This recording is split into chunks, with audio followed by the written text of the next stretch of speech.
Robert Plank Show, episode 388.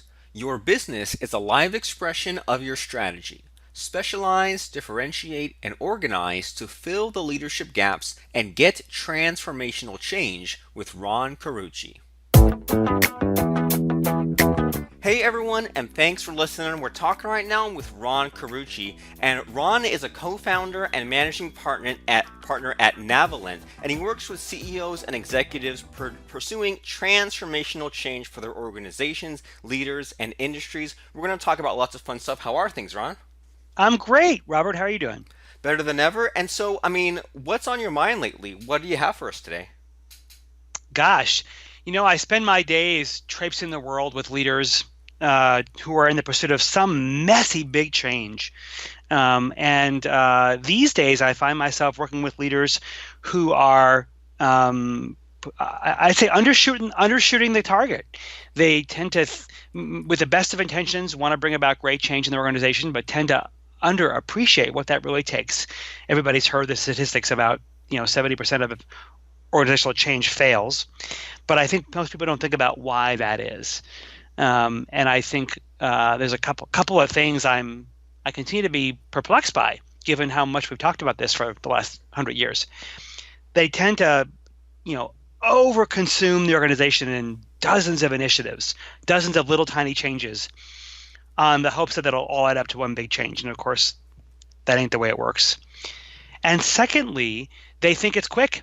They all want the change to happen in a couple weeks.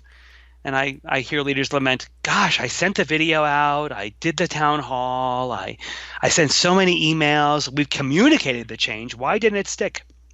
I want it right now. I want that instant gratification. Yeah, right. And so the notion that 8,000 people were just going to turn their lives around and sign up for something because you sent a memo out.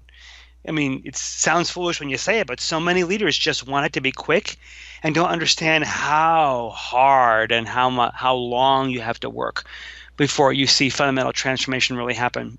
So, And so just to make sure that I'm kind of understanding the problems that people are having. So you mentioned things like, people out there are undershooting their targets, and they're making dozens of tiny changes and hoping that it'll add up to a lot. Can you sort of explain like what that means exactly? Like, do you have any interesting like examples or sure, stories just to make sure that we're all on the same page here? sure. Let's imagine a very big, giant, traditional catalog company who's now having to compete on a online retailing, right? And that's the new world. They've got to migrate to a very different platform. They used to bricks and mortar, and now they've got to get into the digital world. And it's a dramatic shift from a company that's, maybe 120 years old. And so how do you do it? Well, you have technology people adding new things to the website and making the website user experience better. You have people changing the organization to try and collapse structures to get processes to work. You have people off doing new culture and values work. You have the CEO announcing to the shareholders, how they're going to get more differentiated from Amazon, and dozens and dozens of little things. When in fact the enterprise is not built, the entire systemic infrastructure isn't built to compete the way their new world requires them to compete. And so they're doing, think about the person who you can look at them and you instantly know they've had one too many plastic surgeries and their face looks a little bit distorted. It's like that. You look at this organization and it's had so many nips and tucks when it really needed a major overhaul. But the hope was that all these little nips and tucks would add up to the ability to compete in a very new world. And that's just not how it works. Okay, so what does sort of the solution look like? What does a complete and total overhaul look like instead?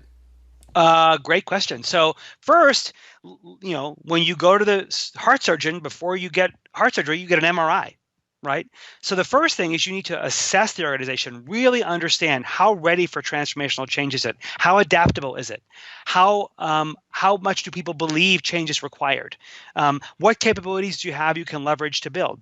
Get a really good diagnostic to understand with real data what you're working with and what you're not working with. And from that, build a plan for transformation. Start with how clear are we directionally? How understood is our strategic positioning? Don't show me a mission statement. Don't show me a value statement. Don't show me your financial plan. Show me your identity. How will you compete? How will you win? Why would customers choose you over somebody else? Get your strategic identity clear and understood and embraced by the organization. Secondly, how are your assets, your organizational capabilities configured to deliver against that strategy? Are the things you have to be good at or better at than anybody else invested in? Do you have those capabilities? Are they separated from all the baloney crap work that has to happen every day? Do you protect those muscles? Have you invested in the capabilities you haven't gotten? Do you have the right talent and people for it? Do you have a culture that supports the kinds of behaviors people would need to execute that strategy? Do you have your assets in the right place geographically, organizationally? So then do the work and do one holistic look at your organization enterprise for transformation. Don't do 100 looks at it. And recognize it's a multi-year battle, right? This is not going to be quick and easy. It's not like getting a flu shot.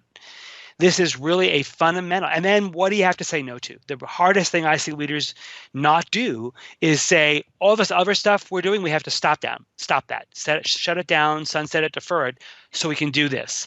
But instead they try and compete for the capacity of the organization to do all this change. And so nobody can tell the difference between the really important transformation and all the crap that started 10 years ago. So get a good diagnostic, set clear direction for the organization that's understood and that's embraced, and then build the enterprise to execute it. Super cool. So instead of just kind of taking some kind of blind action, you do this diagnostic. That way you know what to focus on and what not, what's important and what's not. Yep. And the problem is when you don't do that, Robert, what people do is it's about dueling opinions, right? So whoever's screaming the loudest, that's whose diagnostic wins. And of course, from any individual point of view to the CEO, it's going to be, I'm right, they're wrong, do it my way. And I've seen so many enterprises play the game we call last one in, which means the last one into the CEO's office prevailed, and that's today's yes. But tomorrow someone else goes in, so we have a new yes. And so the organization gets whiplashed in all these directional changes because the CEO doesn't want to disappoint anybody and say no. And yeah, and that definitely sounds like a recipe for kind of spinning your wheels, working too hard based on what you want to accomplish, and like not really having a really clear direction. So, I mean, do you have any sort of like interesting case studies or stories like this where maybe you went into some kind of organization that was a mess and you said, all right, here's the right way to do it, and they came out in a way better position than they were before? Sure. So let's see. Let's pick one of these. Okay, so global food company. They are in multiple different businesses, but they serve quick serve restaurants, they serve food service, they serve retail, and they make a phenomenal product. When we entered the story, they were organized by one big P&L. So all those customer types, all those product types were being treated equally, the same way to all customers, and it wasn't working because they were slow, they were indecisive, customers were angry, they were defecting to competitors, and some of the customers they serve are very large global food companies, right? Like McDonald's as an example. And so if you don't respond to big companies like that, it doesn't go well. So we first got clarity on, okay, we are the preferred provider of these products. We want to compete on this basis. Which means we need to separate out how these businesses are organized. And so we separated them out into their customer segments and organized rather than by one big product type. We organized by serving the retail customers, serving food service customers, serving chain customers, serving global customers, and differentiated the enterprise and figured out what capabilities they could leverage across those and what capabilities needed to be dedicated to those businesses. We then spent the last several years building out the processes, the leadership capabilities, the muscles for them to compete. They just last year spun off to be an independent company. Their IPO is hugely successful, and they've now grown probably by 25% a year since. And the key was, setting sail, getting the right people in place, and focusing the enterprise on what it needed to do well, and away from all the distractions it shouldn't have been working on. Super cool. And so, I mean, what's sort of your thought process in there? I mean, I'm hearing a lot of like, figure out what's important and what's not, but like, how do you decide to make some of these decisions, or how do you decide that like you were going to split the company off, or how do you decide to make this multi-year plan? Like, what's sort of your thought process going in there? Well, so we did a great diagnostic. We did a big assessment, and what the data came back was that people were very confused about everybody thought their own priorities were the most important ones. Nobody could differentiate customers, but yet if you looked at how they made their money, their margin structures, where they competed better than other places were different. And so the organization was not built to allow for those distinctions, right? They were all being muddled together. So the data said to us, if you don't separate out these businesses and treat them as if they're different, you're never going to be able to compete and win in any of them, especially the ones you're actually really good at, much less the ones you're not good at. And so the diagnostic revealed that for you to compete and win on the basis you want to compete and win on, you need to build the enterprise to do that, and it's not. So that was the first order of business. The second was that there was some leadership gaps. There were people who had been there for 20, 30, 40 years who were not prepared to lead in a very different competitive environment. You had food regulatory issues pressing on them. You had global issues. You had import and export laws. You had all kinds of market pressures requiring them to adapt and change in how they made their product, how they distributed their product, how they went to market, how they responded to customer requests, how they innovated for customers. That they were not responding to because they were treating it like one size fits all. So how did you discover some of these problems? Like you mentioned that, there were customer issues and things like that, and then some of the staff was confused. Like, did you go through and say like, is this piece here or is this piece missing? Or did you go and ask employees if they were unhappy? Like, how did you uncover some of these hidden problems? So the diagnostic we do is a really forensic look at both some archival data, looking at their financial performance, but it's also really, really intensive interviews with about 30 or 40 senior executives. And we get people to tell us a lot when it's one-on-one. And so we are able to extract patterns of performance, patterns of behavior, patterns of assumptions and beliefs from really forensic interviews, and a combination look at quantitative data like financial performance, right? So numbers don't lie. And so those two integrated sources of data help us put together a story and a diagnostic that it's basically holding up a very stark mirror to the leaders of the organization to say, this is the story you're telling yourselves. It may not be any one person's story, but it's your collective story, and now you need to take responsibility for how you want it to go. And so does this sort of thing apply to like a company of any size? Like you're mentioning these like global food companies, but if someone is like an online business or they only have like 5 or less employees or like a small team, does this sort of thinking still apply? Absolutely. And the biggest thing I hear, Robert, is that it doesn't. I hear from entrepreneurs, well, we're too small for strategy. You are never too small to set your swim lanes and swim. We walk into startups all the time and we see the mayhem of jacks of all trades, masters of none. We see the chaos of everybody running around, trying to, it looks like they just hit a G-force trying to, just keep the wheels turning. And the reality is what that tells me is that you have not set your competitive strategy. I have one startup client right now who's about to go after his Series B funding.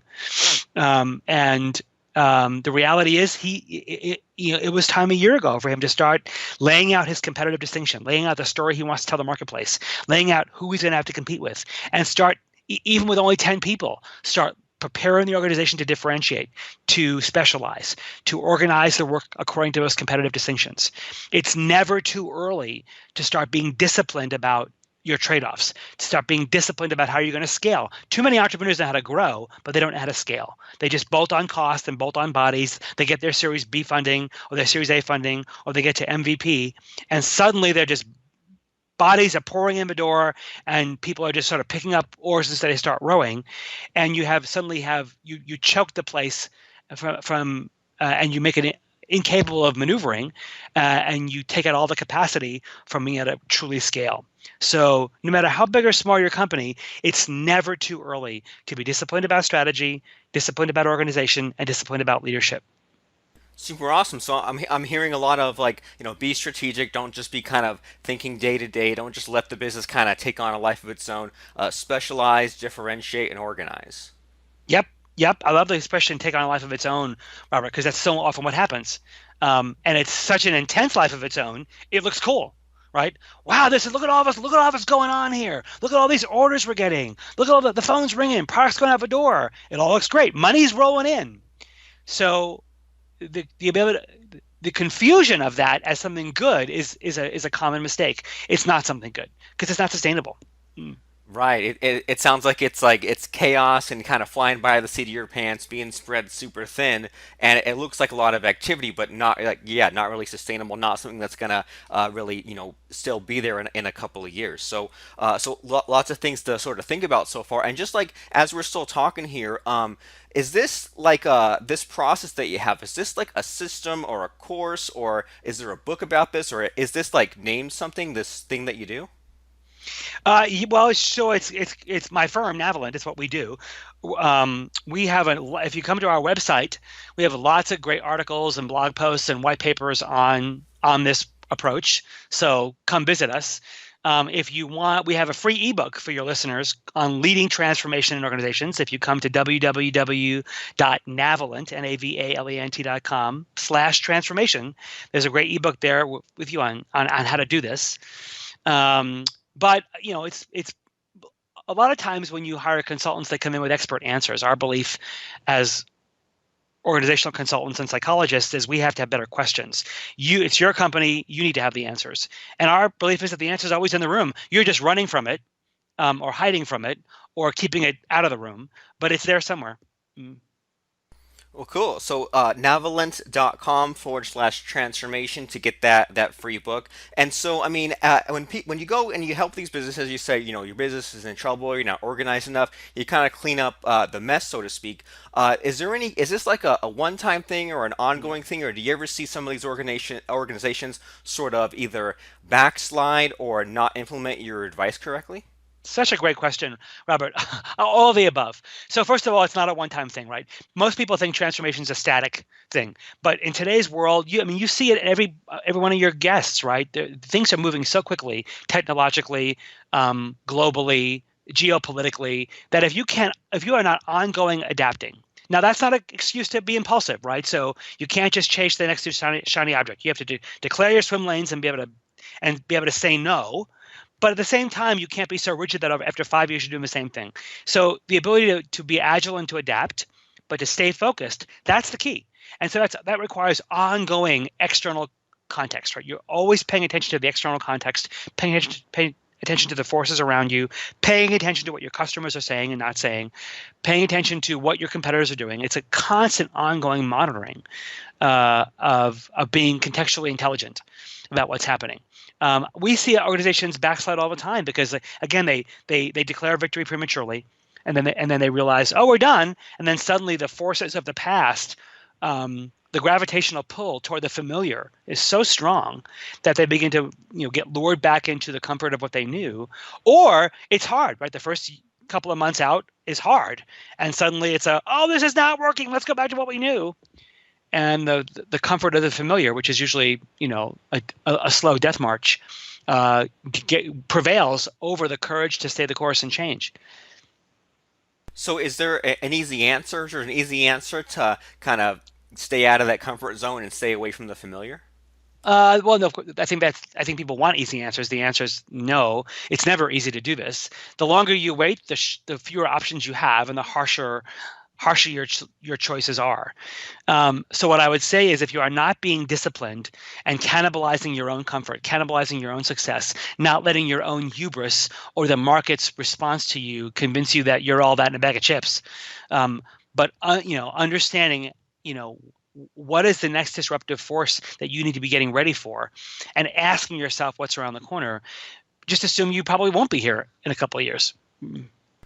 Good advice there. And so when you said that having too much chaos is bad, having the phone ringing or being like always stressed out, that's bad. Have you seen any of these organizations where you came to them, you did some consulting, and maybe were some of them maybe like too careful or spent too much time planning and strategizing? Absolutely, the analysis paralysis, right? So they get, and you know what it is, Robert? It's fear. They get all of the preparation for transformation, all of the conception of future opportunities, all of the ability to narrow the choices. That's the architectural blueprint, right? It's exciting to see on blueprints. Then you have to go to the patch of land and break ground to build a house, and suddenly it gets real, and suddenly you start disrupting people's comfort, and people start resisting, and it's difficult work. As hard as the work to conceive the transformation is, the work to actually execute it's even harder. And that's where leaders lose their courage, and they lose their nerve. And so preparing yourself for the actual surgical procedure is the most important part. The blueprinting of what is possible, that's easy to get seduced by the excitement of it. And it's a lot of work, but you haven't changed anything until you actually execute it. So we see leaders lose their courage, unfortunately, more than we wish we did. And so, knowing if you have a risk of a failure of nerve on the back end, we say you're better off don't start the journey, because the worst thing you can do is ask an organization to hope for change and then dash those hopes by not actually following through. Well, cool, great advice there. And so all right, I want to make sure that we have sort of the complete picture here. So you said that what we need to do is run through this diagnostic and know what like our strategic identity is, and what our assets are, and how we differentiate, and all those things. Is there more to it, or is like the biggest bang for our buck just running this diagnostic? Well, no. The worst thing to do is get an MRI, say you have stage 4 cancer, and then do nothing about it, right? No, the diagnostic just tells you where to cut in. But then you have to design your organization, design the enterprise, the culture, the structure, the people, the processes, the governance, all of the pieces that fit together to build it to execute your strategy, right? An organization is nothing more than a live expression of a strategy, right? I should be able to look at how you, and I don't mean the org chart, I mean the entire organization. I should be able to look at your organization, and it should be very clear to me what you're trying to accomplish, who you're trying to be, who you're not trying to be. And so do the work to align how you do what you do and who's doing it with who you say you are. That's the real gold. That's when you get the payoff of the results you say you want. I tell my clients this all the time. Your organization is perfectly built to get the results you're getting. Super great. So it's not enough to just kind of strategize. It's not enough to just know where the hurt is. You actually have to put that plan into action, all the processes, all that sort of fun stuff. And so if people are, if they're kind of, they listen to our conversation today, they kind of have the wheels turned, and they've got a lot to think about as far as what they need to do to maybe be better organized, make better decisions, have better people, all that fun stuff. If they go to Navalent.com, well, first of all, is that the place that they should be going after hearing our conversation today? Navalent.com? That's where I'd love to come visit, come chat. Awesome. And then, so when they go, like, do you recommend that should they opt into your list? Should they read some stuff? Should they reach out and contact you and tell them about their issues? I mean, what should they do once they come to this page? So there'll be a place to sign up for. We have a quarterly magazine on all this stuff. Sign up for that. Sign up for the free ebook on leading transformation, and take a look at our blog. Somewhere on our website, in one of our videos, one of our blogs, you will find yourself.